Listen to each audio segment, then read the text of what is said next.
Olá pessoal, tudo bem com vocês? Estamos começando hoje o nosso quarto podcast. Para quem ainda não se inscreveu no nosso canal no YouTube, entra lá, dá um like e se inscreva no nosso canal Café com Neuro. Então hoje nós vamos falar de um tema muito interessante. Estamos com uma convidada super especial aqui hoje. E hoje a gente vai fazer um formato diferente, dela mesmo se apresentar e dizer quem é ela, qual é a formação. Então com você, Suelen Fonseca. Bom, olá pessoal, primeiro queria agradecer a equipe, é um prazer estar aqui, participar do podcast com vocês. Prazer é nosso, Su. Fiquei muito honrada com essa oportunidade. Bom, então como a Marcela falou, meu nome é Suelen Fonseca Santos, eu sou fisioterapeuta, então eu sou mestre e doutora em engenharia mecânica, sub-área de engenharia para o UFMG. E atualmente trabalho na parte de saúde da mulher, dermatofuncional, e dou aulas na FACENG, UNA e Inspirar, Faculdade de Inspirar. E atualmente também sou coordenadora do curso de pós-graduação em fisioterapia pélvica. Ai, gente, que ótimo. É um prazer estar aqui hoje. O prazer é nosso, Todo nosso. Gente, nem dei um bom dia também para Anne, para Júlia, que compõe esse podcast Café com Neuro. E as meninas querem falar alguma coisa, gente? Dizer quem são vocês também? Tranquilo, quero só frisar a importância desse podcast de hoje sobre o Outubro Rosa. Isso. Vai ser assim, muito significativo para orientar tantas mulheres e fazer diferença mesmo nesse caminho de prevenção. Ótimo. Então, para quem não me conhece, meu nome é Júlia, sou fisioterapeuta, estou aqui também com a Anne. Isso mesmo. E frisar que o nosso objetivo é trazer informações para o público, trazer conhecimento, e é isso que a gente vai fazer hoje de uma forma muito leve com um convidado super especial, que é a Su. Nós estamos muito felizes. Muito bem. Então vamos lá, Su. Primeiro eu queria que você definisse o que é o câncer, como ocorre, e quero saber também se ocorre apenas em pessoas que têm em casos familiares. Bom, então hoje a gente tem até pelas estatísticas do INCA, com relação ao câncer de mama e sendo um dos tipos de neoplasia que mais acomete as mulheres, Então, dada aí a importância de um diagnóstico precoce, então a gente tem todo um trabalho voltado para a prevenção.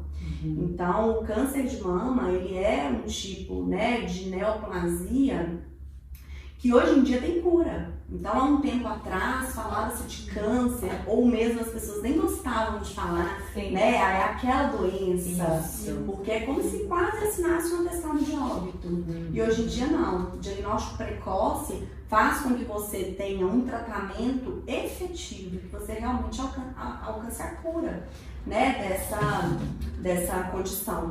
E o papel do fisioterapeuta nesse momento, ele é tanto no que diz respeito à prevenção, durante a intervenção cirúrgica, então logo após essa intervenção cirúrgica e na condução dessa mulher ao longo aí de toda a vida, Então sempre fazendo um papel voltado não só para a condição estética, mas funcional, que é o nosso papel. Ô Su, e quando a gente fala de prevenção, que já tem todo esse, isso já é edificado mesmo, A gente sabe que o Ministério da Saúde tem toda uma força. O que seria essa prevenção, para as pessoas saberem? O que seria prevenir? O que temos aí hoje para que as pessoas conheçam, Porque às vezes fala assim, câncer de mama, o alto toque, o que é isso, Então, assim, é muito importante a gente falar sobre isso justamente por causa dessa possibilidade da mulher se conhecer o próprio corpo, Então, com relação ao toque, é entender sobre textura, sobre os nódulos. Então, durante o banho, fazer o autoexame, identificar uma anormalidade do seu normal. Então, não é necessariamente algo, se encontrar isso é um start, é um gatilho, tome cuidado, é fazer essa triagem em você com você, né? Então, o que aconteceu diferente? Como que tá meu seio nesse momento?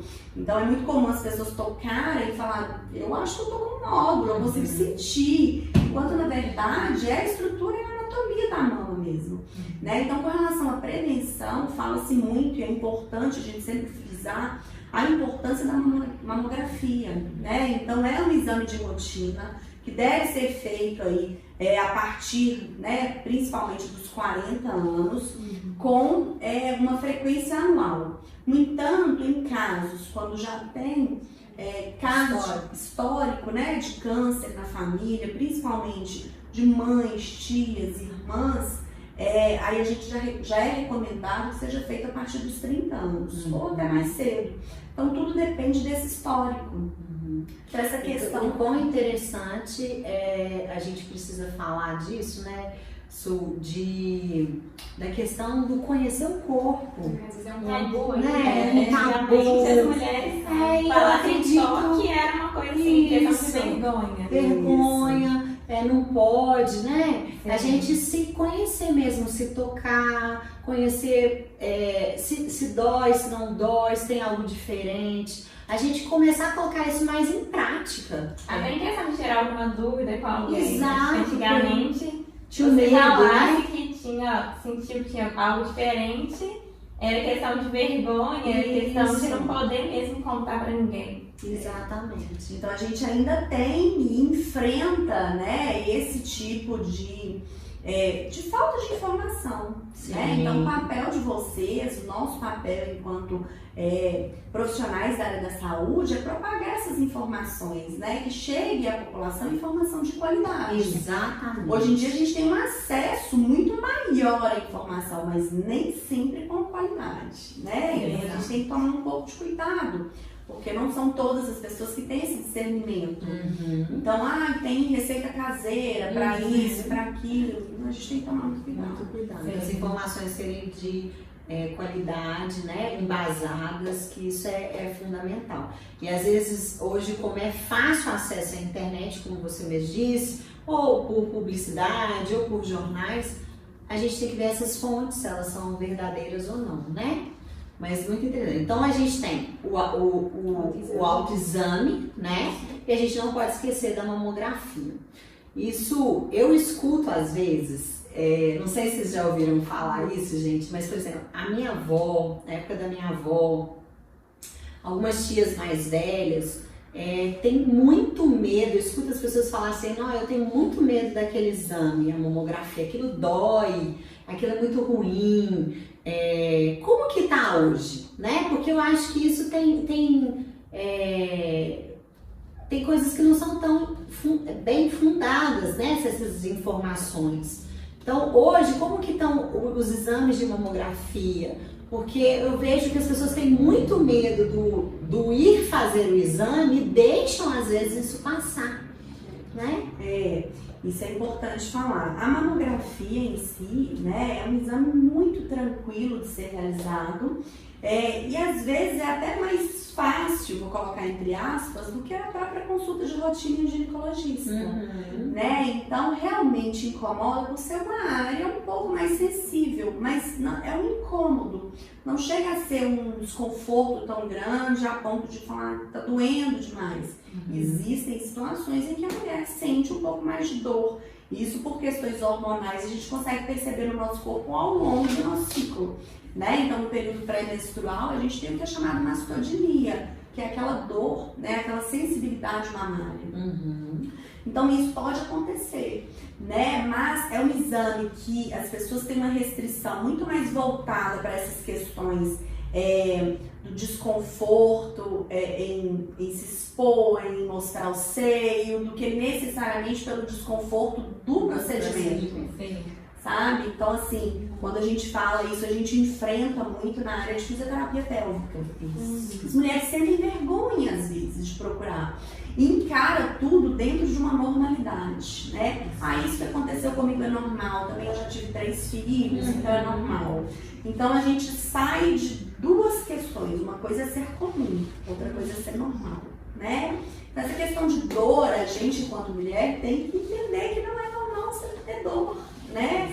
Seja seja em qual parte do corpo for, em qual condição, e que a gente nunca pense só em remissão dos sintomas, só tratar os sintomas, identificar a causa, né? Então, com relação ao teste, ao exame, ele é imprescindível, né, para todas as mulheres, é importantíssimo que ele seja realizado e que a gente possa desmistificar essa questão relativa à dor, né? Então, existe ali talvez um constrangimento, mas que a gente entenda primeiro sobre o nosso corpo. Né? E que a gente queira cuidar dele. Eu falo, a gente mora nele, né? Para que a gente possa cuidar muito bem. Na nossa casa. Porque se uma mulher faz esse autoexame, ela não tem idade para fazer a mamografia.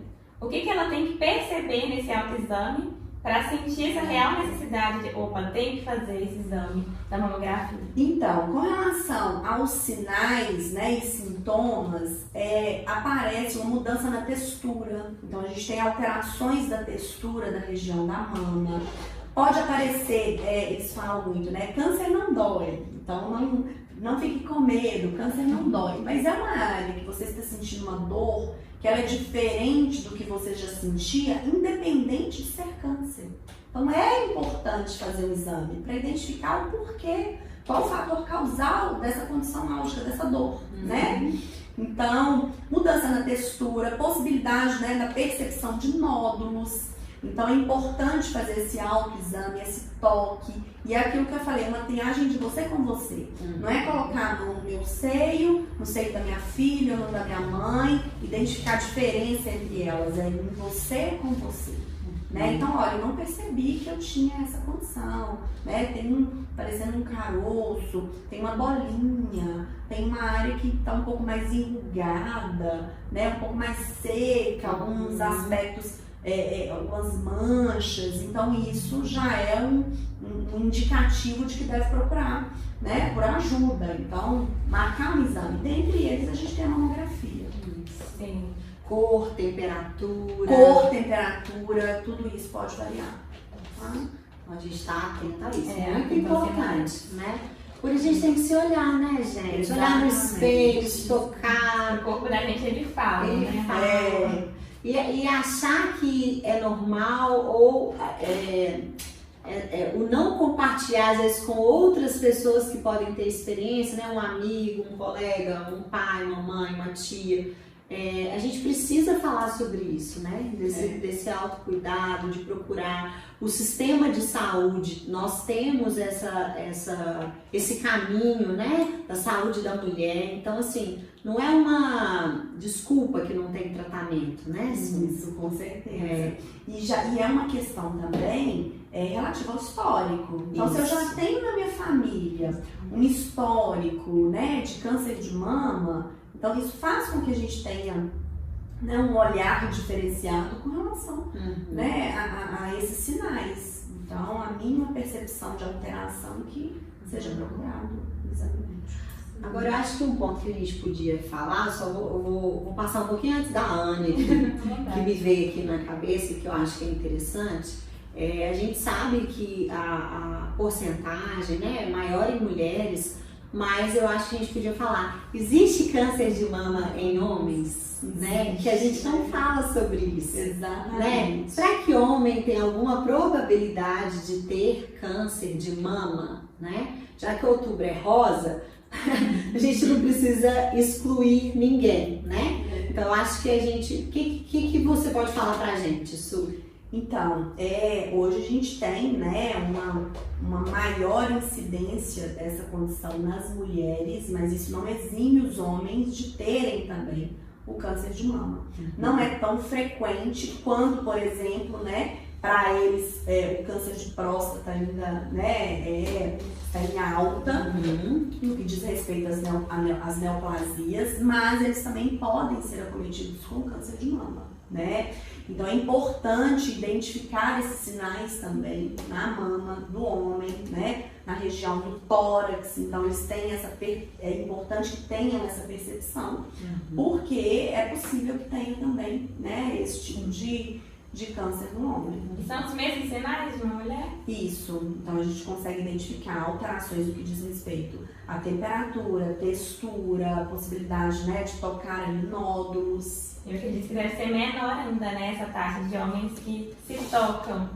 Que procuram. E acaba que, assim, é uma condição que, quando a gente fala assim, é engraçado, porque tem uma tendência a imaginar que homem vai menos ao médico, que isso é comprovado, né? Mas, por ser uma questão mais não tão comum, nos sinais, olha, tem alguma coisa errada, né? Então eu preciso dar uma olhada. Então, e é mais tranquilo em termos de exame, e tem menos tabus relativos a isso do que, por exemplo, a triagem para um câncer de próstata. Então, mas é possível, completamente possível que aconteça. Tá? Então é importante também essa prevenção nos homens. A importância desse diagnóstico precoce, né, das taxas de recuperação. E eu observo também que existem muitas dúvidas se existe uma forma de prevenir. Algumas pessoas falam que dormir com sutiã pode ser um indicativo aí para ter o câncer de mama. O que você tem que falar a respeito disso? Se existe forma de prevenção? Tem uns mitos, sutiã com espuma.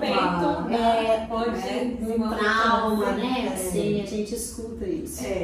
Então, com relação a essas questões, o interessante é a gente pensar sobre hábitos de vida. Então, sempre quando eu vou, né, a gente tem rodas de conversa, ou até em uma aula, eu gosto sempre de fazer a indagação. Vocês acham que hoje em dia a gente tem mais ou menos câncer diagnosticado do que há 20, 30 anos atrás? Então, todo mundo é enfático e fala, não, hoje em dia tem muito mais, né? Então a gente tem que pensar o seguinte, a gente está mais exposto a fatores de risco ou a gente tem mais diagnósticos? Porque há um tempo atrás as pessoas, elas iam no óbito e, falava, é derrame, e na verdade poderia ser. Então assim, a gente tem que pensar nisso, a gente tem hoje possibilidades de diagnóstico que fazem realmente com que as taxas sejam elevadas, porque a gente consegue ter esse diagnóstico extremamente precoce. Em contrapartida, nosso estilo de vida, ele é diferente. Então, a gente está, os níveis de cortisol altíssimos, né? Então, a gente vive estressado, a gente, por isso, se alimenta mal, pratica menos atividade física, né? Então, essas questões emocionais, então isso tudo culmina para que a gente tenha aí hábitos de vida que nos tornam mais suscetíveis a várias condições, né? Então, a gente sabe que não existe ainda um fator desencadeador ali do câncer, porque isso seria, inclusive, importante para a gente ter um tratamento efetivo. Sim. Então, a questão multifatorial entra aí a condição genética também, mas que a gente possa sempre prevenir com bons hábitos de vida. Então, por exemplo, água, né? Eu falo com as minhas pacientes, e aí eu extrapolo até para sair um pouco do câncer de mama, para vocês, né, a gente entender. Mas, por exemplo, é muito comum falar sobre incontinência urinária, e o que acontece com as minhas pacientes? Elas são desidratadas. Porque se ela perde urina, a tendência é falar, então eu não vou beber líquido, menos eu não vou, né, eu não quero perder. Então, essas questões dos hábitos de vida, eles realmente interferem. Impactam, né? Porque a gente fala muito de fator genético, se na família teve, mas os pequenos fatores que a gente pode modificar, que a gente tem o conhecimento sobre, é o mais difícil, às vezes, ser implementado. Exatamente. Né? Dormir bem, regular melhor os nossos hormônios, né? Com o sono, com a atividade física, alimentação, que são coisas que a gente pode modificar. E na rotina da vida, isso passa meio despercebido, né? Exatamente. Então essa questão do sutiã é um mito. Com relação ao sutiã, então assim, não tem dentro da literatura algo que fale que esse aumento da temperatura provocada por um sutiã de bojo, né, um sutiã com espuma, isso pode predispor ao aparecimento do câncer de mama, né? Então assim, como é uma condição multifatorial, a gente não pode atribuir apenas ele, né? Levar toda a fama, coitada. E é importante a gente falar sobre isso porque, por exemplo, não quer dizer que uma pessoa que é uma atleta tem um hábito de vida interessantíssimo que ela não está sujeita a ter, porque senão fica parecendo só porque eu tenho excelentes hábitos, eu não preciso de fazer o exame preventivo. Não é isso, é multifatorial, né? Então que a gente possa fazer a nossa parte. Isso, né? que a gente consegue controlar. Esses fatores extrínsecos são mais fáceis da gente controlar ou até não, né? Uma alimentação saudável, enfim. Mas é importante também. Essa questão da amamentação, qual que é a ligação, assim? Muito se fala sobre, se você pode amamentar, isso é uma forma, né, de prevenção ao câncer. Qual que é a ligação entre as duas coisas?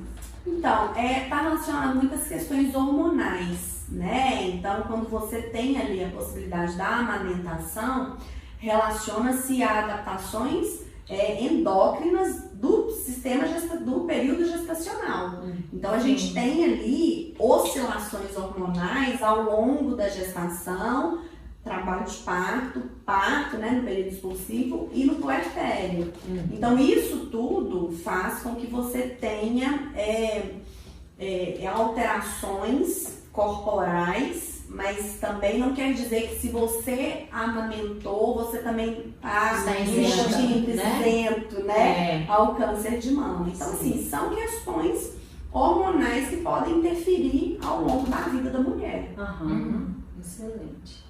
Não, é muito bom a gente ver que são vários fatores, né? Não existe um só. E ficar atento a isso. Porque como você começou o podcast, tem tratamento, né? Então, se tem tratamento, a gente tem que correr atrás disso, né? Zelar por essa casa, por essa morada, ter autorresponsabilidade mesmo com o nosso próprio corpo, né? É o mínimo que a gente pode fazer, né? A gente também separou aqui isso. Você falou um pouquinho da prática da atividade física na questão da prevenção. Você acha que a atividade física ela é um fator extremamente importante, que é isso que você colocou como atleta, né? Ou dentro de todos esses fatores um dos que poderia ser um caminho para a gente prevenir? O que você pensa, assim? O que temos na literatura? Então, com relação a esses hábitos, a prática de atividade física ela é muito boa com relação aos neurotransmissores, né? A esse condicionamento cardiorrespiratório. Então, por exemplo, na área de dermato, as pessoas acham que frequentar clínicas, né, de dermato, de estética, você adquire lá o seu corpo do jeito que você quer, sem ter tanto esforço. E eu falo, gente, nada substitui uma atividade física, até por causa do bem-estar, né, desses neurotransmissores são liberados, então não há essa substituição. Você consegue otimizar alguns resultados. Então, com relação à prática de atividade física, é sim um fator relevante para a gente, né? Até para que a gente consiga diminuir, por exemplo, as taxas de cortisol. Então, a gente já sabe a importância, né, desses bons hábitos para várias situações, dentre elas as neoplasias, não necessariamente só o câncer de mama, por exemplo, né? Mas a gente tem, dentro da literatura, né, fatores como o tabagismo, o etilismo, né, com relação até às pílulas anticoncepcionais. Então, existe essa questão, eu não vou tomar anticoncepcional, não quero ter câncer de mama. Então, não é nesse sentido. A reposição hormonal também, ao mesmo tempo, que não quer dizer, fulano toma um anticoncepcional, vou tomar igual. Então, existe, é o que eu falo sempre, a gente consegue falar da fisiologia, da anatomia, porque isso está descrito nos livros, né? Nos artigos mais recentes, enfim. Mas o que faz com que a gente tenha uma terapêutica de sucesso é saber investigar um pouco, né? Então, a nossa ferramenta de trabalho é o outro. E é um sistema completamente complexo, né? Ele é todo interligado. Então, uma coisa vai sempre culminar uma adaptação, né, com relação à outra. Então, que isso seja sempre avaliado. Cada corpo é um corpo, né? Tá sempre ligado à individualidade de cada paciente. Não achar que porque eu tenho um conhecido que teve um câncer por algum motivo, que eu vou ter pelo mesmo motivo dele. E essa questão da atividade física é boa pra tudo, né? Não só ligada ao câncer, mas é uma coisa assim, que todo mundo deveria tirar um tempo, mesmo vivendo assim em um mundo totalmente de estresse, de correria mesmo, todo mundo bem no automático. Então essa questão de se cuidar deveria ser assim, prioridade. Eu fico pensando, eu sempre falo isso, eu falo, gente, a gente não escova dente todo dia, a gente não toma banho, eu espero, né, gente? Todo mundo toma um banho todo dia, né? A gente não tem hábitos que não tem como a gente tirar eles. A atividade física, a prática de fazer uma atividade física, ela tinha que estar dentro do nosso dia a dia, né? Essa rotina, tanta coisas. Exatamente, então assim, não é fácil, né? A gente fala assim, é fácil, acordei igual a gente vê na rede social, feliz da vida, quero lá e faço. Não, tem dia que a gente tá melhor pra fazer, tem dia que a gente não tá. Mas a gente colocar isso como hábitos, sim, porque é autocuidado mesmo. Não é a motivação, né? Nas redes sociais, é disciplina. Disciplina, é rotina, disciplina, que aí eu acho que a gente ganha muito com isso em todas as nossas áreas da vida. Com certeza. E interessante que em todos os podcasts a gente abordou sobre isso. Não teve um podcast que a gente falou até hoje que a gente falou da importância do movimento, da atividade física, porque, como você mesmo disse, né, tudo interligado. Exatamente. Não existe um único fator, não existe. As pessoas são individuais, elas precisam buscar algo que as agrada mesmo. Tem gente que fala, eu não gosto de nada, né? Não gosto de nenhuma atividade. Não. Mas às vezes a gente toma remédio sem gostar também, né? A maioria a gente toma sem gostar. E então vamos pensar a atividade física como um remedinho diário que a gente tem que fazer para nos cuidar. E é tão amplo, né? Nós temos opções de atividade. Tanta coisa, né? Eu acho que às vezes o comodismo que nos deixa meio assim estagnado, não gosto, né? Não deixar pra depois também, não tem tempo depois eu falo, agora a conta chega, né? A conta chega. Muito bom, muito bom. Su, uma outra pergunta que a gente gostaria de fazer é como que é a atuação da fisioterapia? Às vezes algumas mulheres vão fazer a mastectomia, né? Você poderia explicar pra gente quanto melhor que seria? A fisioterapia trabalha com isso?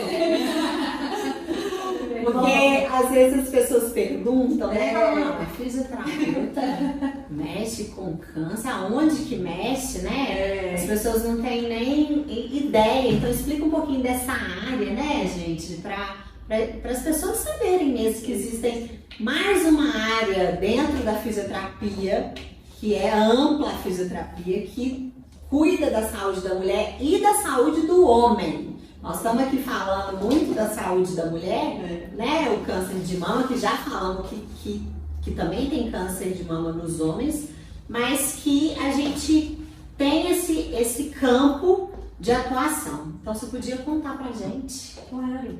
Bom, com relação à atuação do fisioterapeuta, a gente tem esse trabalho, né, voltado para a fisioterapia aplicada à saúde da mulher e do homem também. Mas não quer dizer que seja especificamente para essas condições. Então, tem um câncer de mama, tem uma condição... Então, e também não quer... Nós somos a nossa profissão é generalista, né? Então, nós somos generalistas. Eu gosto muito de falar com os alunos, com as pessoas. Não quero fazer a área da saúde da mulher, mas se você vai entender uma mulher e ela tem uma lesão meniscal, você tem que se apropriar das condições relativas àquele sistema feminino que pode, inclusive, culminar naquela condição. Exato. Com relação ao câncer de mama, né, a atuação do fisioterapeuta, eu costumo falar que ela não é só importante, quanto muitas vezes imprescindível.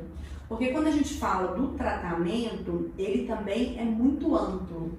Então, não quer dizer que você teve o câncer de mama, que necessariamente você vai fazer a quimioterapia ou a radioterapia, ou ser submetido à mastectomia, que pode ser de várias formas. Então, o tratamento vai depender realmente da condição clínica do paciente, né? Então, em alguns casos é feita a quimioterapia antes, depois a cirurgia, quimio depois, radioterapia, enfim. Então, isso tudo vai variar.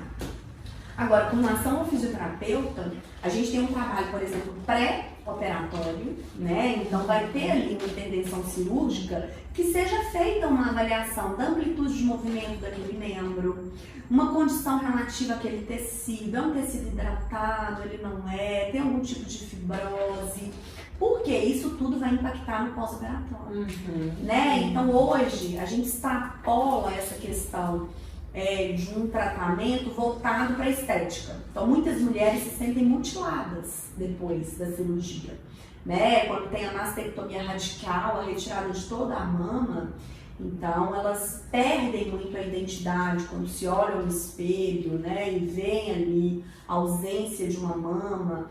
Mas a gente sempre entra com a outra conotação, né? De uma nova possibilidade, um renascimento ali. Uma ressignificação, né? Ressignificação daquelas, né? daquela cicatriz. Então a gente já tem hoje, dentro da fisioterapia, uma possibilidade de intervir não só nesse aspecto estético, nesse desconforto estético, quanto, que é o mais importante, o funcional. Né? Então a gente consegue ter ainda, hoje não tão frequente, mas algumas consequências de uma mastectomia, quando é feito esse diagnóstico mais tardio. Então, mais uma vez, reafirmando a importância do diagnóstico precoce, da prevenção, porque quando ele é de forma tardia, você precisa ter, né, uma cirurgia mais agressiva, né, quando o tumor já está um pouco mais avançado, maior, enfim. Então você pode ter resíduos, né, ou consequências dessa intervenção cirúrgica, por exemplo, o linfedema. Então a gente já tem hoje o linfedema secundário à mastectomia. O que seria o linfedema para as pessoas saberem, Su, assim, né? Então, não? É só para as pessoas saberem o que seria esse linfedema, quando você fala assim, a amplitude de movimento, o que isso impacta no dia a dia dessas mulheres ou desses homens, ou quem teve um diagnóstico tardio e teve que ir para uma cirurgia mais agressiva. Maravilha. Então, por exemplo, quando a gente fala de amplitude de movimento, é a liberdade da movimentação dos membros. Então isso, né, pra gente, isso pro nosso paciente é importantíssimo, porque relaciona essa possibilidade de fazer as suas atividades de vida diária, né? Então ter ali uma funcionalidade preservada. Então, com relação a esse linfedema secundário, em alguns momentos a gente subdivide a mama em quadrantes. Então, dependendo do potencial agressivo ali daquele câncer, é necessário fazer a retirada de toda a mama. Assim como a possibilidade de comprometer, né, os linfonodos daquela região. Então, teve ali um câncer na mama esquerda, e aí dependendo da cirurgia, você acaba tendo um acúmulo de linfa. O que tem que ser a linfa, né? A linfa é um líquido que a gente tem ali ao longo de todo o corpo, ele é produzido, e esse sistema linfático, ele é importante porque ele faz parte do nosso sistema imune.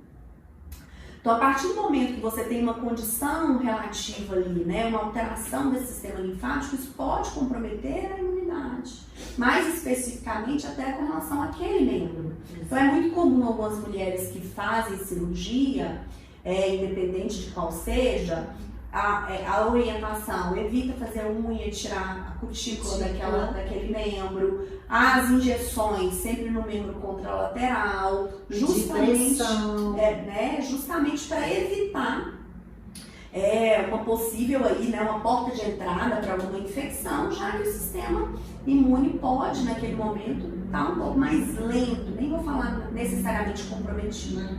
Se você interfere no linfonodo, que ele tem uma função de filtrar a linfa, então para quem está assistindo, o linfonodo é muito comum a gente identificá-lo como as ínguas, né? Isso. Então, eu consigo tocar, eu tive, né, talvez um pelinho encravado nas axilas e me incomodou. Então aquilo a gente tem nos linfonodos, a gente fala que ele fica infartado, ele fica cheio ali, para lançar linfócitos para combater aquele processo, né? Tanto é que às vezes você sente o incômodo, é um pelinho encravado, você tira, já não tem mais, né? Então é o seu corpo tentando reagir. Então, quando isso é comprometido, tem esse comprometimento do sistema linfático, você começa a acumular linfa naquele membro. E aí a gente tem várias questões relativas a esse linfedema. Então, existe a necessidade aí, né, de uma drenagem linfática manual, para que você consiga diminuir essa retenção hídrica que é causada por essa alteração no linfonodo. Então a gente entra com técnicas da cinesioterapia, que são movimentos orientados, né, para aumentar ali esse fluxo, melhorar esse retorno. Então lembrar, a gente pensa sempre em sistema circulatório subdividido em sistema sanguíneo, venoso e arterial, né? Na verdade, o sistema circulatório ele é subdividido, mas em sistema sanguíneo e linfático. Isso. Então, se você tem uma alteração do sistema linfático, você tem um problema circulatório. Ao passo que, se você otimiza esse seu sistema linfático, você otimiza o seu sistema circulatório, a sua circulação.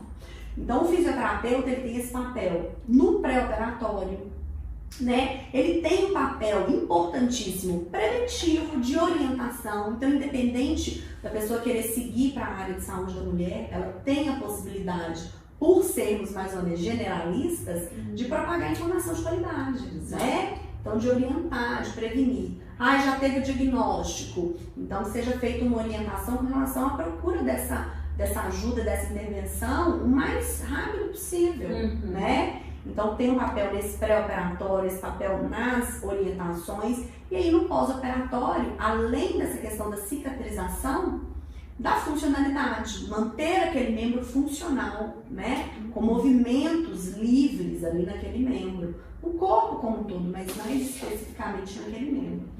E a gente já tem hoje também uma vertente bem legal, passa ali pela fisioterapia dermatofuncional, tem um aspecto relacionado à área da saúde da mulher e um pouco artística também, né? Com a realização da micropigmentação da areola em mamilos, né? Então a gente tem ali o desenho da areola em mamilos. Uma tatuagem, né? Exatamente. Então é feito como, né?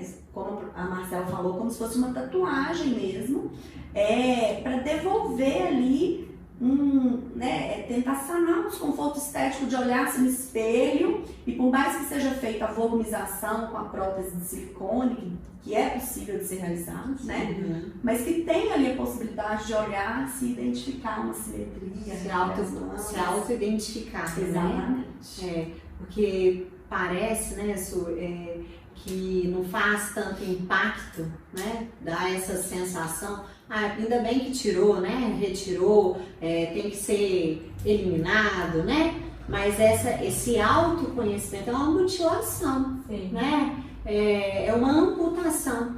Exato. Então essa retirada dessa parte desse órgão nosso, que você perdeu algo.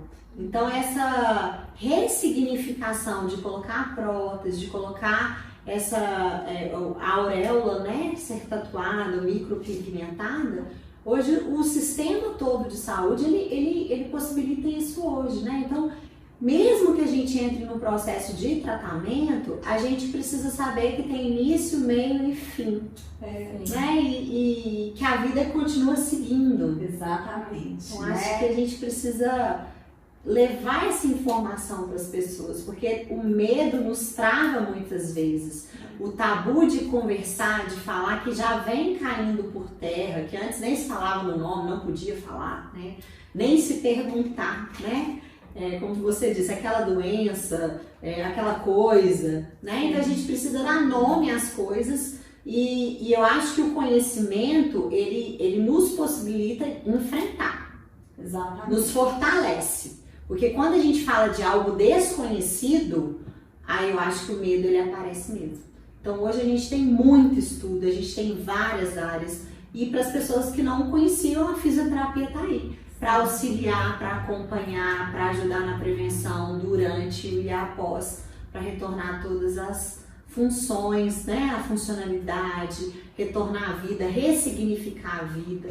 Então a gente precisa levar essa informação maravilhosa para a população, né? Esse trabalho em equipe mesmo, né? Que antes era ali, somente a medicina, e se tivesse que retirar era nosso transtorno. E hoje nós temos possibilidades, temos aí a psicologia que atua fortemente com essas mulheres. Então o trabalho em equipe, mais uma vez, é essencial. É isso mesmo. É lindo. Eu fico apaixonada. Eu acho que eu sou apaixonada pela fisioterapia mesmo. Eu não sou da área da parte da saúde da mulher, da parte uroginecológica, obstétrica, mas eu fico tão encantada de como que a nossa profissão nos possibilita estar em várias vertentes e o quanto o nosso trabalho ele impacta diretamente a vida das pessoas. Então, assim, nós somos professoras, né? E aí, às vezes, a gente vê falando, não, isso eu não quero mexer com essa área de jeito nenhum. Isso aí, de forma, eu vou mexer, não. E aí, cai lá na sua mão, assim, de bandeja, um caso que você fala, meu pai amado, não gostava daquela área, não era aquilo que eu queria, mas o próprio conhecimento das áreas, pela fisioterapia ser generalista, né? A gente pode atuar em vários campos, se especializar, é poder encaminhar. É poder dizer, olha, tem tratamento. Seu paciente veio com uma parte ortopédica e ele te conta, né, que alguém da família ou ele mesmo está passando por um processo e você fala, mas tem tratamento. Ah, mas perdeu o movimento do ombro, não está mais amarrando o sutiã atrás porque retirou a mama, né, não consegue mais prender o cabelo, pentear o cabelo. E aí a gente vê, nossa, tem caminho para isso, tem jeito, tem possibilidade. Então, essa transformação na vida das pessoas, eu acho que é único dentro do que a gente faz, né? É muito especial. Então, ser fisioterapeuta é muito motivacional para mim. Eu vejo tanto que impacta a vida das pessoas que estão em volta e que a gente tem caminhos, portinhas assim, ó, agora você vai pra aqui, ou não, aqui agora você vai. Esse aqui não é comigo não, procura fulano de tal. Que são caminhos, tem tratamento pra isso. Então, assim, eu fico muito apaixonada e fico muito feliz, né, da gente poder trazer pessoas aqui, que esse é um dos nossos objetivos com o podcast, para as pessoas conhecerem que tem muitos caminhos, tem muita possibilidade de tratar. E que a fisioterapia está em várias vertentes que as pessoas não conhecem. E essa é a nossa obrigação como fisioterapeuta, informar a população o que a gente faz, né? Então, eu acho que é a maravilha de ser fisioterapeuta. Com certeza. Eu acho que esse trabalho que vocês estão realizando, né, brilhantemente, de trazer informação, porque muitas vezes a gente vê assim, é importante falar, mas a gente fala para o colega, para outro fisioterapeuta, né? Então é importante as pessoas conhecerem as áreas, porque a partir desse momento, se ela identifica um sinal e um sintoma, ela sabe que ela tem recursos, que ela pode procurar, né, uma especialidade que vai atendê-la naquele momento. Então, é extremamente importante e valioso propagar essas informações. Com certeza. E aproveitando essa questão de falar o quanto a fisioterapia é apaixonante, conta pra gente o que te motivou a escolher essa área de saúde da mulher como atuação. Então, é até legal essa pergunta, porque durante a graduação não era minha área preferida. Então, assim, a minha área preferida na graduação sempre foi respiratório. E nunca trabalhei com respiratório. Nunca trabalhei com respiratório. Então, assim, quis aproveitar a oportunidade. Inicialmente, logo quando eu formei, tive a oportunidade de ir para a área de dermato. Continuo nela até hoje, né? 13 anos depois, estou na dermato também. E a questão da saúde da mulher foi muito relativo à pesquisa que a gente, né, que eu comecei e participei de um grupo de iniciação científica na época da graduação sobre a atuação da luz no tecido biológico, mais especificamente o tratamento da luz com fissuras mamilares. Então, o objetivo era identificar, né, como a luz poderia interagir com aquele tecido biológico específico ali do mamilo fissurado, quando, né, o bebê vai fazer a sucção ali, e aí fere a mama, como que a luz poderia intervir, tanto no alívio de dor quanto na cicatrização. Então, desde esse momento aí, a minha área de saúde da mulher já tinha uma virada de chavinha ali. Eu falei, gente, é uma área encantadora. Encantadora. E a partir daí eu comecei a fazer cursos na área. E aí, olha, né, ia atender um paciente, aí sempre durante as avaliações, né, fazia questão de avaliar esses sintomas que muitas mulheres acham que é normal e por isso elas nem reportam nas avaliações. E aí acabou que eu entrei. Todo mundo tem fissura, que tá aumentando, é por isso, né? Exatamente. Então aí acabou que eu entrei para a área de físio na saúde da mulher, então os meus atendimentos começaram a ser voltados para essa área e também nunca mais saí. E achei assim, um encanto, né, pela possibilidade da gente afetar tanto, assim como as outras áreas, a qualidade de vida, né? Já que algumas condições elas têm um impacto muito grande na qualidade de vida das mulheres. E muitas vezes isso é tido como normal. Então eu falo que essa palavra no dicionário feminino, a gente tem que tomar muito cuidado, né? Tal coisa é normal. Não, pode ser comum. Normal não pode ser, né? Então que a gente possa avaliar. E aí começou esse encantamento, né? Tive a oportunidade de entrar para a parte da docência com a área da saúde da mulher. Isso me tornou ainda mais apaixonada, porque para a gente dar aula a gente tem que estudar mais, né? Sim. Então, quanto mais eu descobri, eu me descobri na área. E até hoje. E você como mulher, né, poder ajudar outras mulheres, ter essa capacidade de ouvir o que elas têm a dizer, essa empatia e saber o que elas estão passando, né? Por mais que você não passou por aquilo, você é um corpo feminino. Então eu acho que isso é um diferencial até para o tratamento.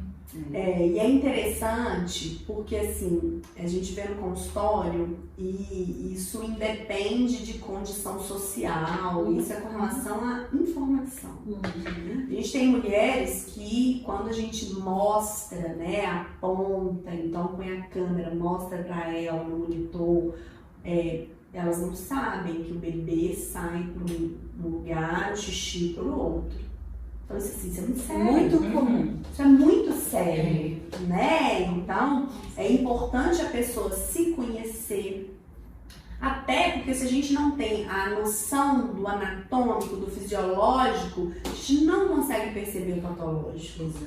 Né? Então, isso e aí é a gente cai no que você falou, parece que é normal. Tá tudo certo. Todo mundo deve ter, todo mundo passa pela mesma coisa. Exatamente. Não consegue diferenciar, né? Exatamente. Isso, né, a gente está falando de câncer de mama na saúde da mulher como um todo, mas eu tenho uma perguntinha aqui que eu queria fazer e que eu acho muito importante, pensando na área de uroginecologia e na parte de uro mesmo, né? E que as pessoas também não conhecem ou que acham que é normal e que eu acho que a gente deveria abordar, que é a parte em que eu estou envelhecendo e estou perdendo xixi um pouquinho e tá tudo bem, é só um pouquinho de xixi. Normal. Já são 80 anos, então não tô perdendo assim, ou então porque eu bebi muita água, né? Não, agora eu tô bebendo mais água e porque eu preciso me hidratar e, né, porque eu sei que tem que beber tantos litros por quilogramas. E venho percebendo que eu perco um pouquinho de xixi, ou que eu tô levantando muita à noite para fazer xixi, aí é porque eu bebi muita água durante o dia. Então, você podia explicar pra gente, né, mais uma área da fisioterapia que tá dentro de toda essa área? Fisioterapia trabalha com isso? Existe tratamento para isso? Não é normal perder urina? É só um pouquinho. Então assim, perder urina é normal em qualquer idade, bebi demais, fui para uma festa, bebi demais, não, eu sonhei, perdi um pouquinho de xixi ou fiz xixi. na cama?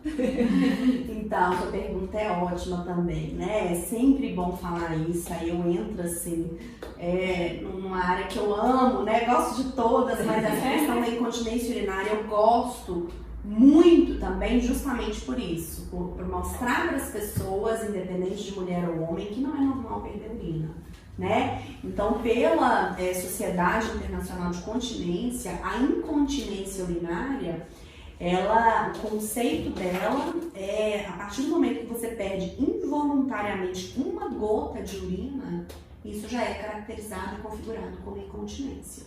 Então é possível que ao longo da vida você tenha tido episódios de incontinência. Nossa, então eu fiquei tão apertada para ir ao banheiro que a hora que eu cheguei, fui ao banheiro, quando eu vi antes de sentar mesmo ou tirar a calcinha, molhou um pouquinho. Aquilo foi um episódio de incontinência urinária. Agora, você tem incontinência urinária? Então aí necessita de um exame, né? Como que é esse exame para incontinência urinária? Ele é um exame mais subjetivo, porque ele leva em consideração o relato do paciente. Então, é ele que te fala, né? E aí vem um grande problema. Muitos não falam, né? Por quê? Minha avó já usa fralda, Suelen, ela tem 80 anos, então é normal, né? Na verdade, não é normal, é comum. Por que é comum? A gente tem uma estrutura no nosso corpo chamada de assoalho pélvico, né? O assoalho pélvico, ele não é um músculo, ele não é necessariamente a distância entre o canal vaginal e o orifício anal, não é só isso. Então, o assoalho pélvico é composto por músculos, fáscia, ligamentos, então ele é uma estrutura. O próprio nome já diz, é assoalho, né? Então ele tem entre todas as funções, uma principal que é a sustentação dos órgãos abdominopélvicos.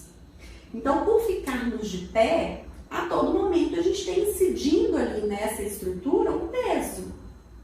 E aí é muito comum algumas mulheres falarem assim: eu não quero ter filho de parto normal, com parto normal, não quero ter meu parto normal ou natural, né? Não quero a passagem do bebê pelo canal vaginal porque vai comprometer o meu assoalho pélvico. Na verdade, o maior comprometimento do assoalho pélvico é relativo à gestação em si e não especificamente à via de parto. Né? Isso é importante porque algumas mulheres, eu tenho incontinência urinária porque eu tive 3 filhos de parto normal. Quando a gente vai fazer uma avaliação, não necessariamente é relativo ao parto normal, mas pode ser uma mulher que teve durante a gestação diabetes gestacional, que fez com que ela tivesse um peso maior, né? Ou ao longo da infância e da adolescência sempre foi uma pessoa com sobrepeso.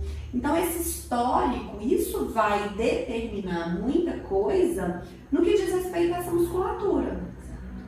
A gente tem várias condições, vários fatores que estão relacionados à incontinência urinária. Então uma coisa muito comum, que é fisiológico também, são as mulheres na menopausa. Então nós, né, uma bomba de hormônio que somos, durante o período da menopausa, entrando ali no climatério, a gente começa a ter uma queda importante de estrogênio. E o que o estrogênio faz no nosso corpo? Ele melhora a vascularização das mucosas, né? Principalmente a mucosa uretral, a mucosa vaginal. Então, a mulher na menopausa ela começa a ter menos lubrificação, isso interfere na relação sexual, ela se sente menos ativa durante a relação sexual, ela pode apresentar dor, né? Dificuldades durante a penetração. Então, isso tudo pode ser justificado em algum momento até por essa baixa de estrogênio. E o que acontece? Se o estrogênio está relacionado a essa vascularização da mucosa uretral, na sua queda você vai ter uma hipovascularização. Então isso faz com que a uretra, né, mesmo ali você tendo os mecanismos dentro de uma normalidade, você pode ter perda de urina, porque a luz da uretra ela fica ainda mesmo quando em situações normais de alta de estrogênio, ela ficaria mais cooptada, né? Então a gente fala que tem uma alteração no sistema de cooptação da mucosa uretral, né? Então é importante fazer essa avaliação. E aí o que acontece? Sabendo que isso está dentro da fisiologia, dentro de uma normalidade, existe a importância de um trabalho do assoalho pélvico, né? Então a gente tem hoje várias condições relativas aos músculos lisos, né? A bexiga, então que são de ação involuntária. No entanto, o assoalho pélvico ele é de musculatura estriada esquelética, então a gente tem um controle voluntário. Além dessa função de sustentar os órgãos, ele tem a função esfincteriana. Então é possível que, por exemplo, nós, né, estejamos aqui conversando e tudo, que a gente tenha sentido uma pequena vontade de ir ao banheiro, de fazer xixi, mas a gente está segurando, está tranquilo, né? Então a gente tem ali o que faz com que a gente desencadeie inicialmente essa vontade de fazer xixi. Então a gente tem um período de enchimento e de esvaziamento da bexiga, né? O que determina a nossa vontade de fazer xixi? Então, quando eu atinjo ali o que a gente chama essa complacência vesical, esse tamanho, receptores são acionados que mandam um comando que no retorno ele faz a contração dessa musculatura lisa. E aí você tem a vontade de fazer xixi. Mas por que eu não faço xixi imediatamente? Porque você tem controles voluntários que estão preservados e que em situações inúmeras pode ficar comprometido, né? Alterações neurológicas, né? A gente tem alterações musculoesqueléticas que vão culminar ali nessas alterações que podem predispor à incontinência urinária. Então, assim, são inúmeros fatores relacionados e que eles vão ser sempre, pelo menos eles devem ser cercados na nossa avaliação. Então é o que a gente sempre comenta, assim, não é numa avaliação o que perguntar para o seu paciente, é o que fazer com a resposta, né? Então, assim, o que é aquele sintoma, aquele hábito de vida, aquele histórico tem relação com o que ele apresenta hoje. Porque se isso for pontuado, a gente consegue perceber a importância de considerar aquilo no tratamento. Então é um tratamento completamente personalizado para ele. Então podemos dizer que além de treinar perna, braço, é necessário também treinar esse assoalho pélvico. E a sua pergunta é excelente, porque ninguém pensa sobre isso, né? Um dos fatores também que podem culminar no aparecimento da incontinência urinária é inclusive a atividade física. Né? Então, assim, eu já tive pacientes atletas super jovens que absorvente noturno não segurava, ele não continha a perda de urina dela durante os esportes.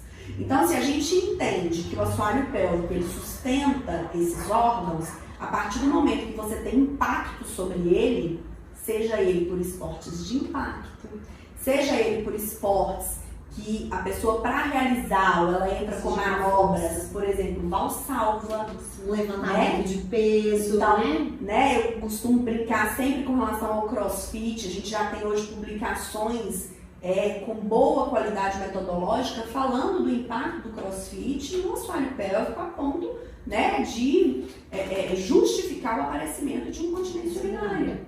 Quer dizer, a respiração para estar mais forte, né? Dar essa falsa sensação. Exatamente. Então, quando a gente tem por que a gente tem essa sensação? Quando você prende a respiração, você lança vetores de força, você empurra estruturas abdominais que dão a sensação de estabilização.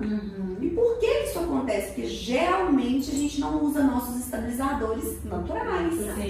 Né? Então, assim, é muito comum você ter pessoas lá fazendo atividades, né? Que tem, a gente fala um shape, né? Ótimo, abdômen trincado e tudo, mas não sabe, por exemplo, fazer uma contração de transverso abdominal, nossa cinta natural. Ele tem função estabilizadora, né? Então é importante que isso seja realizado. Por quê? Se você prende a respiração, isso vai impactar diretamente no seu assoalho pélvico. Então, uma coisa boa de falar, até em termos de orientação, né? Hoje em dia, a questão do celular. Muita gente pega o celular e vai para o banheiro. Senta no vaso, atualiza todas as redes sociais. E às vezes não faz nada. Mas é o seu momento. Banheiro, mictório. Como dizia o meu avô, mictório. E aí, o que acontece? Você tem um força incidindo ali em uma estrutura que ela vai ficar flácida. A gente já tem questões que fazem com que o processo de envelhecimento nos possibilite, né, algumas situações. Então, sabendo disso, que a gente possa prevenir, né? Então, assim, o envelhecer vai fazer com que a gente tenha diminuição de colágeno. Quando a gente fala de colágeno, a gente pensa só no rosto. É porque é o externo, né? Então, é a nossa entrada. Eu ali o rosto, isso, né? Mas com relação ao assoalho pélvico, a gente vai ter uma flacidez dérmica por déficit de substâncias, né, dérmicas, e a gente vai ter uma flacidez muscular por diminuição de estruturas contráteis. Isso é fisiológico, é um processo de envelhecimento. Agora, o envelhecer com uma pessoa com sobrepeso, que já teve ao longo da vida, né, 3, 4 gestações, independente da via de parto, que foi um atleta, né, de um esporte de impacto, isso tudo pode favorecer, né? Isso, mais uma coisa, alguns tipos de alimentações são estimulantes para perda urinária? Sua pergunta é excelente. Então, né? assim, a gente está falando desses fatores, né? E, gente, acho que é bom a gente pontuar que a gente está falando de gestação, mas a incontinência urinária ela pode acontecer tanto em homens quanto mulheres, né? Não isenta de nada. Então, a gente pensar que se praticava um esporte de impacto, teve gestações, né? A perda de colágeno, o próprio envelhecimento, né? Então, são todos fatores que podem levar a uma incontinência urinária. Mas e a alimentação, né? Tem alimentos que irritam essa mucosa, que estimulam a contração, por exemplo, da musculatura lisa da bexiga, que não favoreceria ter a continência, né, de conseguir segurar esse xixi? Ótimo, né? Excelente pergunta também. Então, a gente tem hoje, dentro desses hábitos de vida, né, questões que vão culminar também no aparecimento da incontinência. Ou mesmo alterar algumas questões, né, uroginicológicas. Então, vamos lá. Uma coisa muito importante de falar é sobre alimentos, principalmente líquidos, que vão ser capazes de irritar essa musculatura da bexiga. Então, um sintoma muito comum, algumas pessoas viram e falam assim: olha, eu sinto uma vontade muito grande de fazer xixi, muito grande. E aí, quando eu vou fazer xixi, eu faço só um pouquinho. Eu tava com tanta vontade que eu imaginei que quando eu fosse ao banheiro, eu ia fazer muito xixi. E eu não entendo, isso acontece direto. Então, na verdade, a gente tem duas fases, né? A bexiga, ela tá na sua fase de enchimento e para encher, ela fica com a musculatura relaxada, para propiciar o enchimento. Já a fase de esvaziamento, a contração desse músculo. O que acontece com alguns alimentos, alguns líquidos, vou dar nome, né? Para ficar mais fácil, por exemplo, cafeína. O que a cafeína faz? Ela estimula esses receptores que naturalmente seriam ativados quando você tem um aumento desse volume. Então, quando a bexiga destende demais, você tem ali um comando fazendo a contração da bexiga. E aí você tem a vontade de fazer xixi. Se você bebe muito café, né? Eu nem vou falar do café, que se você consome essa cafeína, que a gente tem café descafeinado, e a gente tem cafeína em outros alimentos, né? Então, o uso excessivo da cafeína, a cafeína ela consegue conectar nesses mesmos receptores. E aí você começa a ter contrações da bexiga no momento que ela deveria estar relaxada, que é na fase de enchimento. Como ela está na fase de enchimento, ela tem pouco volume. E aí você tem a vontade de fazer xixi, quando você vai fazer são volumes menores. Então a gente tem uma importância, né, existe uma importância muito grande de entender essa frequência miccional dos nossos pacientes em detrimento ao consumo de líquidos.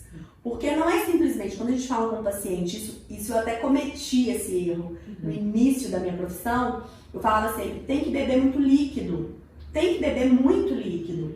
Cerveja líquido, café líquido, suco é líquido, né? Então assim, tem que beber água. Tem que beber muita água, né? Não é líquido. Suficiente ali para os seus quilos, né? Enfim. Mas existe a possibilidade de alguns alimentos fazerem esse tipo, né? De ter essa irritação do detrusor, que é o músculo da bexiga, que faz com que você tenha esses episódios aí que a gente fala de urgência miccional.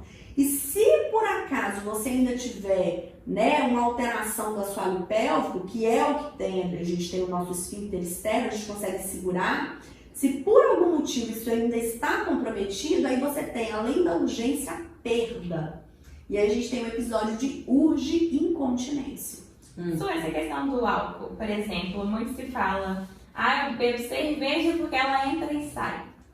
Qual que é essa relação, assim, com essa questão de urgência mesmo? Tá, então com relação aos alimentos provocativos do detrusor, o álcool também né? Seja ele de qual espécie. Quando a gente fala de cerveja, aí a gente já tem, além do álcool, é um líquido diurético, né? Então ele faz com que você tenha uma velocidade maior nessa excreção da urina e você ainda tem um consumo maior, né? Em termos de volume. Sim. Então, comparado a uma bebida destilada, uma pessoa que tem um consumo de bebida destilada comparado com quem vai em uma festa para consumir cerveja, a proporção é diferente. Uma pessoa que geralmente bebe cerveja, bebe muita cerveja, né? Ou mesmo que não seja muito, é mais do que uma bebida destilada, naturalmente. Então, assim, a cerveja, ela provoca isso, ela irrita o detrusor, então você aumenta a sua frequência miccional, você vai mais vezes ao banheiro por urgência, né? E você ainda tem volumes maiores, que também fazem com que você desencadeie essa vontade de fazer xixi. Sim. Então, se você associado a isso ainda não tem um controle interessante do seu assoalho pélvico, você também tem uma chance maior de perder urina. Como que tu tá tudo interligado, Tudo né? interligado, né? E, Sueli, como que a fisioterapia vai atuar, né? Porque eu escuto muito e quem perde vê a consequência disso, do perder, do constrangimento, né? E quando isso vira com frequência. Então isso é muito constrangedor. Um outro ponto que eu gosto sempre de falar e que é um problema de saúde pública, não sei se vocês concordam comigo, mas eu posso falar aqui por Belo Horizonte, a gente não tem banheiros disponíveis pela cidade facilmente, né? E quem sofre disso, né, de perdas, ela pensa o tempo inteiro o quanto que ela pode beber de água e quanto tempo que ela chega em algum lugar. Então ela já faz um trajeto dentro da rota dela daquele dia, de onde ela pode tomar de quantidade de líquido ou não tomar, porque ela sabe que dependendo da distância que ela vai perder xixi nessa distância. Ou às vezes nem vai, né? Ou às vezes começa a deixar de ir nos lugares. É um impacto tão grande na saúde. E, né, na época que eu fiz estágio, há muitos anos atrás, gente, eu lembro que eu tive essa paciente, ela falava, para eu chegar aqui no tratamento da fisioterapia, que era específico para tratar a incontinência, né, que ela era minha paciente na época que eu fazia estágio na faculdade, ela falou assim, eu tive que descer do ônibus várias vezes, porque eu ia molhar a roupa toda. Então, e às vezes fazia na rua mesmo, porque não conseguia nem encontrar locais para fazer xixi, porque nós não temos espalhados pela cidade banheiros públicos. Parece que é muito louco, né, a gente pensar nisso. Não é fácil, você entra numa loja, não é assim. Você entra dentro de um shopping, não é assim, né? Então, assim, o quanto que isso impacta na saúde das pessoas, né? Então, assim, como que a fisioterapia, ela atua? Porque também eu escuto um outro ponto. Quando tá perdendo o xixi, eu já escutei isso muitas vezes. Eu encaminho sempre e eu oriento que existe fisioterapia para isso. É só segurar o xixi.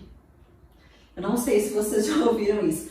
Ah, eu tô perdendo xixi, é só segurar o xixi que eu tô treinando a musculatura da sua Eu já ouvi esse termo de fisioterapeutas falando em rede social, que eu fiquei assim, meu Deus, não é possível Isso é muito sério. chegar essa orientação pro paciente, né? O quanto que isso pode ser prejudicial. Então, só segurar o xixi que eu já tô treinando a musculatura da sua pélvica. A gente às vezes não sabe nem onde que tá a musculatura do braço para sentir. Ah, aquela musculatura do braço tá sentindo? Imagina ter um conhecimento da contração do assoalho pélvico. A gente nunca fez contato com isso, seja homem, mulher, né? Idoso, criança. Esse conhecimento dessa musculatura, se a gente está contraindo mesmo ou se não está contraindo.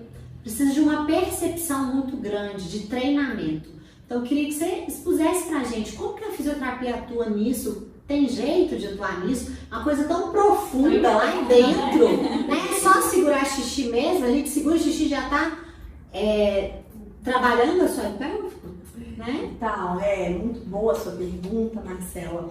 E é importante a gente falar que há um tempo atrás, a incontinência urinária ela era tida como um sintoma.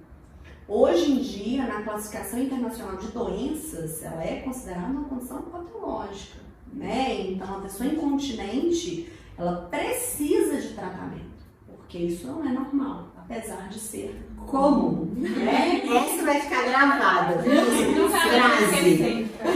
Parece ser normal, ela é mais comum do que normal, não é normal. Exatamente. Então, com relação ao tratamento, num primeiro momento a gente tem que cercar esse paciente dos fatores que vão interferir ou vão até culminar para essa situação, né? Então, fazer uma boa avaliação já é o principal, na verdade, porque para a Sociedade Internacional de Continência, a fisioterapia é o tratamento ouro, é o padrão, né? Então, é o primeiro tratamento. Então, dada a grande efetividade do tratamento, não só que ele é eficaz, mas ele é muito acessível. E a gente consegue ter um tratamento efetivo independente de aparelhagem. Muitas vezes relaciona-se à orientação, né? Então, ter esse diagnóstico com relação às questões hídricas, urinárias, isso já dá pra gente, né? Inúmeras possibilidades de intervenção de forma conservadora, né? E de forma a orientar esse paciente. Bom, ainda com relação a essa musculatura, a forma de trabalhar, eu vou segurar o xixi, né? Então eu já vi algumas pessoas, toda vez que eu vou fazer xixi, eu paro o xixi várias vezes, o jato, eu seguro o jato e solto. Qual a relação disso com a incontinência? É bom ou não é bom? O que a gente sabe com relação à fisiologia, né, e aí extrapola para artigos científicos, que quando você faz essa contração do assoalho pélvico, a gente ativa o chamado reflexo períneo-detrusor. Então isso é muito comum, a gente consegue identificar no nosso dia a dia que isso em algum momento possa ter acontecido. É muito comum o seguinte relato: Sueli estava com tanta vontade de fazer xixi, tanta vontade, eu segurei tanto, porque eu estava fazendo prova, que aí a hora que terminou, eu cheguei no banheiro e não consegui fazer xixi. Então assim, eu não entendi, porque eu estava com tanta vontade, cheguei no banheiro e não consegui. Então quando você tem essa contração do detrusor, você aciona o seu assoalho pélvico, tem essa função de esfíncter, de conter, e a ativação excessiva dessa musculatura inibe as contrações do detrusor. Então você tem esse momento chamado de hesitação. Você chega para fazer o xixi e não consegue. Então essa questão de todo momento ficar interrompendo o jato de urina, ele não é bom. Ele não é bom. Você aumenta resíduo miccional, isso pode predispor a infecções urinárias, tá? Então isso de maneira alguma é interessante. E outra coisa muito importante da gente falar é até com relação a essa dificuldade em entender e até diferenciar a fisioterapia pélvica de outras práticas. Sueli, então a fisioterapia pélvica é o pompoarismo, né? Se eu for em um check shop e comprar alguns materiais e alguns equipamentos, eu consigo fazer a fisioterapia em casa? Não. Fisioterapia é com fisioterapeuta, né? E isso não é simplesmente para enaltecer esse profissional naquela intervenção, mas também é. Sim. Pelo papel que a gente tem, em termos de conhecimento. Não é sobre a incontinência urinária, é sobre o paciente. Então a gente sabe avaliar todos os fatores que estão relacionados com aquela condição e uma avaliação, né, não só da coleta de dados, mas do exame físico. Então a gente tem essa estrutura, que igual a gente falou, ela é composta por músculos, ligamentos e fáscia. Quando a gente fala de músculos, a gente tem músculos, né, e fibras que têm o objetivo de permanecer, né, por um tempo maior contraídas e fibras que vão contrair e relaxar rapidamente, né? Então a gente tem essa subdivisão, fibras tipo 1, fibras tipo 2. O nosso assoalho pélvico, ele tem um predomínio de fibras tipo 1, fibras de contração lenta, pela função que ele exerce, né? Uma das funções, que é a sustentação. Então a todo momento existe ali a necessidade dessa contração. Então, se eu penso num exercício de contrai e relaxa, eu estou priorizando um treinamento de uma musculatura que tem um predomínio de contrai e mantém. Então, não é simplesmente ficar, eu vou contrair agora meu assoalho pélvico, depois desse podcast, então eu vou fazer e vou sentar e vou ficar contrai e relaxa. Ou então, já que ela falou que é predomínio de sustentar, então eu vou segurar, sustentar e soltar. Não, você tem que avaliar qual que é a sua demanda. Sim. Mesmo porque, quando a gente faz, isso acontece com a gente que tem essa informação e que quer fazer esse treinamento. Então eu vou fazer. E começa a fazer o treinamento sustentado e de explosão. E aí você começa a ter aumento de tônus na região do canal vaginal. E se você aumenta o tônus, né, se você tem uma estrutura hipertônica, se ela não relaxa, ela também não contrai. A efetividade na contração, ela cai. Então quer dizer que você tem um déficit de força? Não, na verdade você tem uma dificuldade em relaxar. Se você não relaxa, você não contrai. Né? Então existe a necessidade de uma avaliação. Sim. Então tem que identificar, e quando que aumenta esse tônus? Por N razões. Por uma contração inadequada, a mesma coisa acontece com o nosso trapézio, né? Que é fácil da gente falar. Em vários momentos você sente sua musculatura tensa, né? Várias situações emocionais podem culminar, né? Não só físicas, mas emocionais podem culminar no aparecimento desse hipertônus. Isso acontece na musculatura vaginal.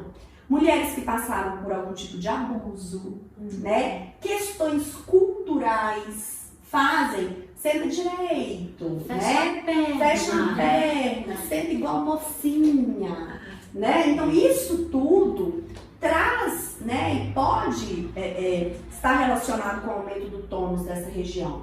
Então, se ela não relaxa, ela não contrai.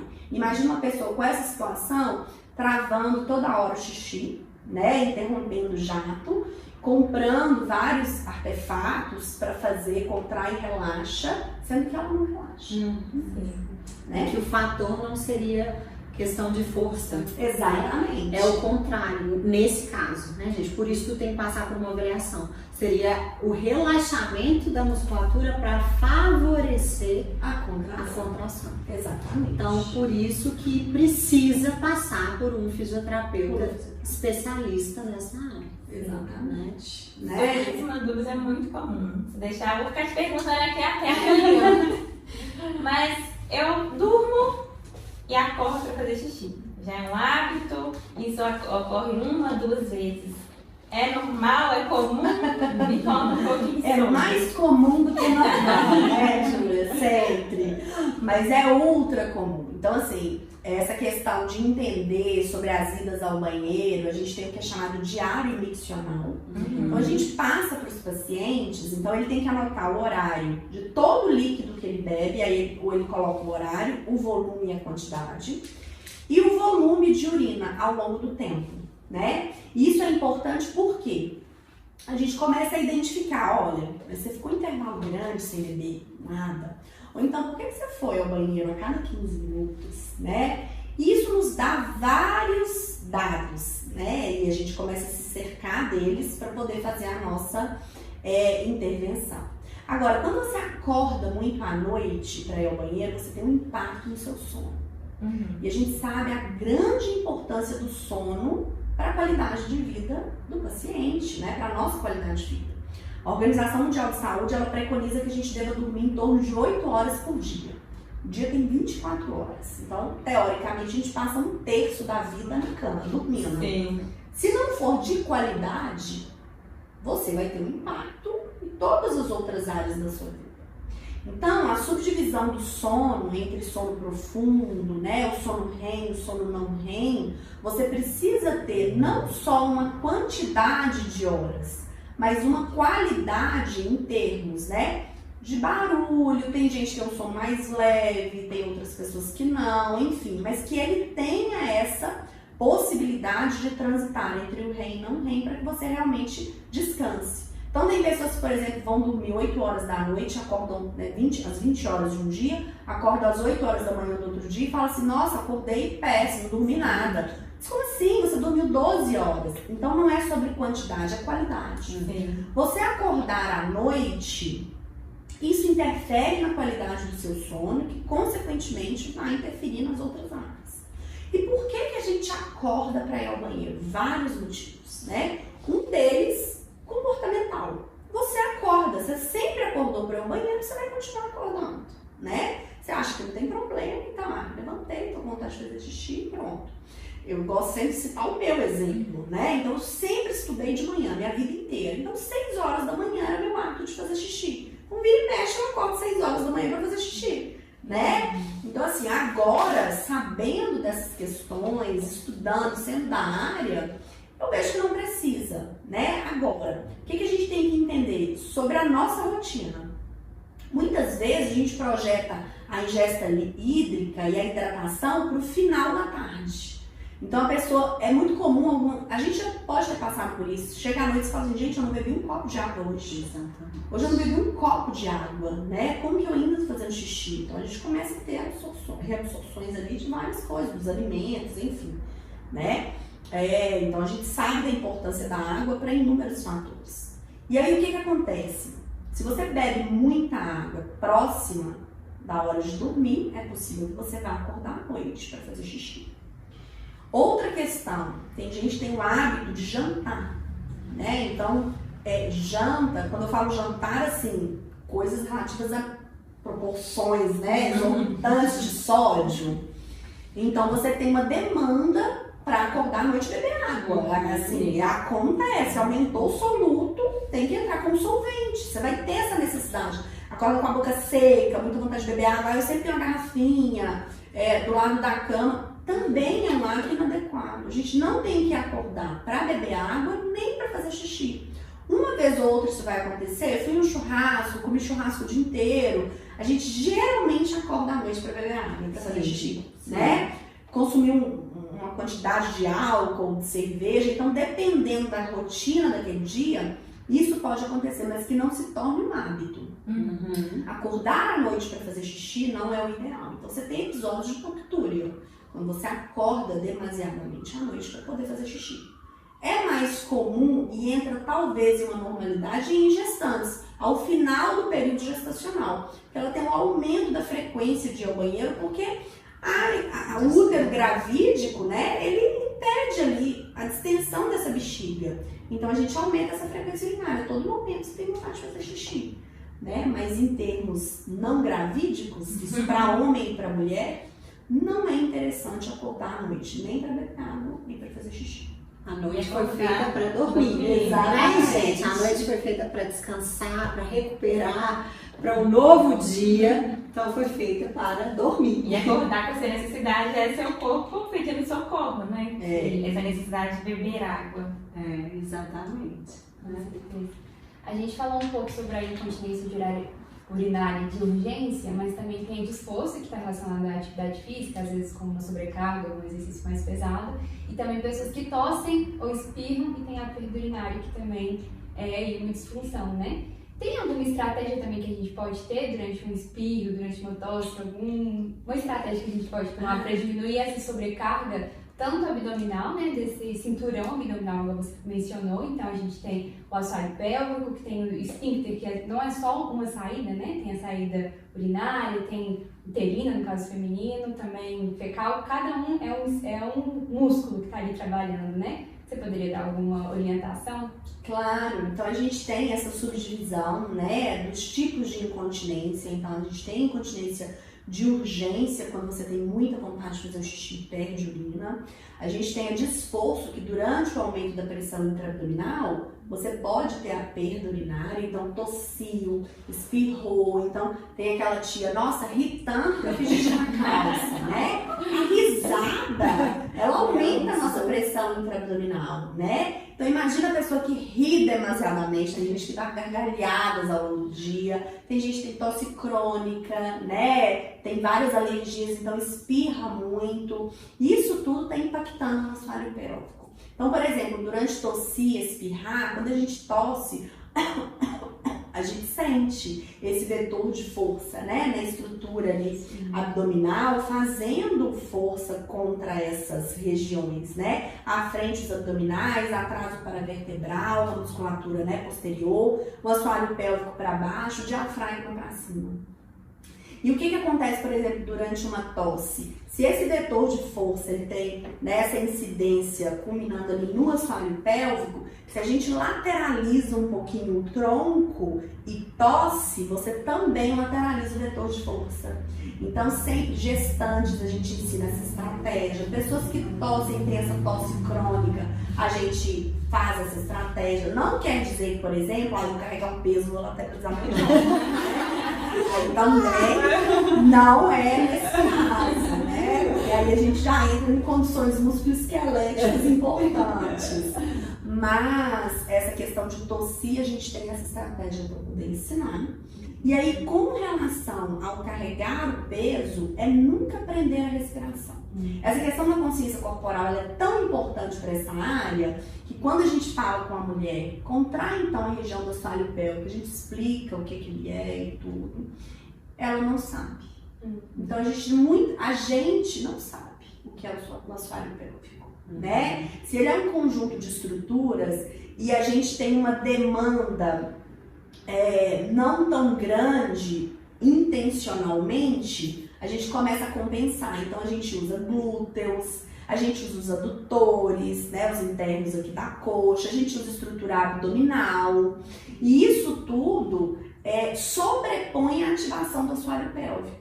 Então, se em algum momento da vida da mulher ou do homem, né, isso não é incentivado e orientado, passa batido, não faz essa contração. Então não sabe o que é e ele se torna cada vez mais flácido, né? O músculo é aquela, o uso de mover. Então se você não utiliza, ele vai ter uma flacidez muscular. E aí você começa a ter, se você entende as funções de um órgão, de um sistema, em uma condição anormal, você atribui as disfunções. Aí você começa a ter as disfunções do assoalho pélvico. E é assim, estranha essa questão da respiração. Eu vejo isso muito no Pilates. Vejo a questão de respirar, que é um dos princípios do Pilates. E a maioria não sabe respirar. Porque tudo precisa de uma consciência corporal. E ó, nós estamos linkando lá no início do nosso podcast, que é o autoconhecimento, o toque. Isso tudo tem a ver, o conhecer o próprio corpo. Sim. E é uma dificuldade do respirar, do soltar, porque é tão automático isso no nosso dia a dia, que a gente não para e pensa. A gente não para. A gente só para quando a vida nos para, né? Ou a gente só vai procurar um tratamento quando a gente começa a perder a urina. Sim. A gente só vai procurar um problema que eu não estou dando conta de respirar, ou quando eu vou para uma prática de atividade física que me possibilita esse contato, mas é uma grande dificuldade. Eu acho que é o essa percepção do corpo que a gente vai levando, né? Deixar a vida me levar. Né? Às vezes eu falo assim, puxa o ar pela nariz e solta pela boca. Aí a pessoa pensa assim, como eu vou fazer isso? Então que pra gente às vezes é normal. Óbvio, né? É óbvio e não é das pessoas. E sabe o que eu fico pensando? Porque você falou uma coisa assim, quando que a gente vai ter contato dessa musculatura, que a gente usa outras musculaturas acessórias, Falei, gente, tinha que ter a academia do assoalho pélvico. Tinha que ter, né? Não tem academia da cidade? Tinha que ter a academia do assoalho pélvico para homens e mulheres, para todas as faixas etárias. Como a gente malha bíceps, carrega peso, vai na academia e tem que mesmo praticar uma atividade física, a gente tinha que colocar isso ao longo da vida, preventivamente, para a gente não chegar em algum momento e ter essas dificuldades. E o impacto seria muito positivo, né? O lado positivo da balança aí. Acho que a gente podia criar a academia do assoalho pélvico. Eu falo sempre com os alunos, quando a gente está falando de algumas áreas e tudo. Há um tempo atrás eu tive a oportunidade de falar um pouquinho da parte de neuro infantil, né? Na parte pediátrica. E eu falando, eu acho que tinha que ter sempre um fisioterapeuta em loja de brinquedo, né? Por quê? Porque a gente sabe acompanhar e entender sobre o desenvolvimento motor das crianças e qual tipo de brinquedo para aquela idade vai poder contribuir com esse desenvolvimento, né? Isso é lindo. E aí entra também essa questão do fisioterapeuta. Quando eu falo do CrossFit, é uma excelente modalidade esportiva, né? Então, ele é desafiador, é um trabalho em equipe, tem um trabalho voltado para força, condicionamento cardiorrespiratório. Não posso falar com tanta propriedade como educador físico, mas a gente sabe o quão interessante a importância, né? Mais uma modalidade. Que as pessoas estão se identificando e que bom, né? Isso. Sempre tomar cuidado com esse excesso por causa da possibilidade de inúmeras fraturas, né? A gente tem que tomar cuidado com isso. Mas muito com relação ao fisioterapeuta pélvico. Então não quer dizer que não faça. Não, faça, mas leve em consideração essas questões. Então a presença de um fisioterapeuta nessa avaliação. Dentro dos boxes, né? Na avaliação. A questão do CrossFit vai muito pela questão da falta da respiração ou pelo excesso da carga? Os dois. Então o que é a tendência? É a gente fazer uma apneia. Então trava a respiração e muitas vezes dá o salto, você empurra para baixo. Então você potencializa a sobrecarga no assoalho pélvico. E aí você está carregando às vezes 50, 60, 200 quilos. O impacto disso é maior ainda. Né? Então assim, a gente tem vários fatores importantes.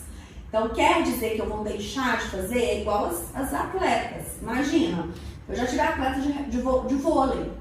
O impacto dos arremessos, do salto ali, né, do aterrissar, né, você tem ali impactos importantes. Ela vai deixar de ser atleta? Não, né? Então tem ali a importância do assoalho pélvico desse treinamento ser conduzido ao longo do treino normal. Perfeito. Mais uma vez, treino específico. Nós falamos em todos os podcasts. Também. Porque não é a pessoa deixar de fazer algo, é as adaptações que somente nós, fisioterapeutas, podemos orientar quanto a essa questão, que existem possibilidades que a pessoa não tem que deixar de praticar o que ela gosta para fazer hidroginástica ou fazer algo que não tem impacto.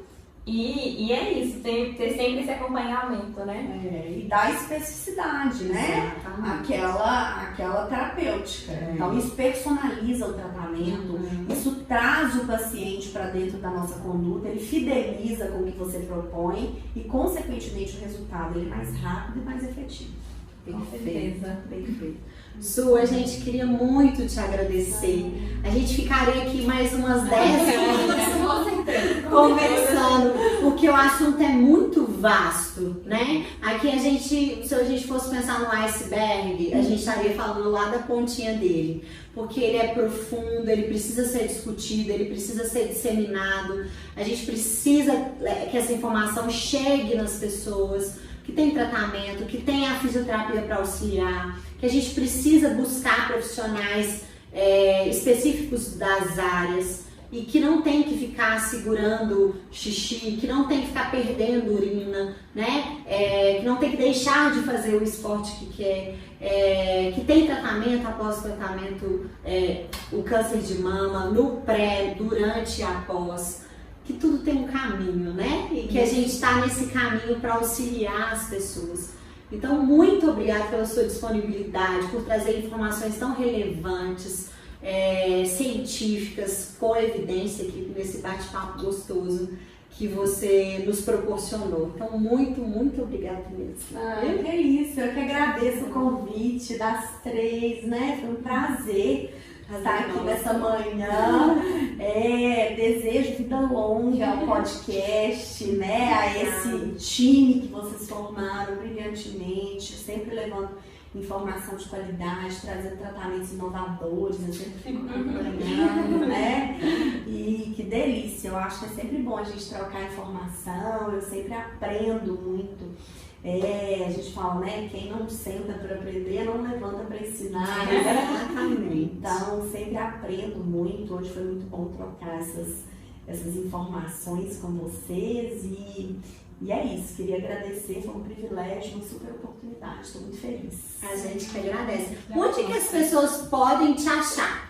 Bom, então, quem quiser, né, pode entrar em contato comigo pelo e-mail, então é Suelen, com 2 L's, .fisioterapeuta@hotmail.com.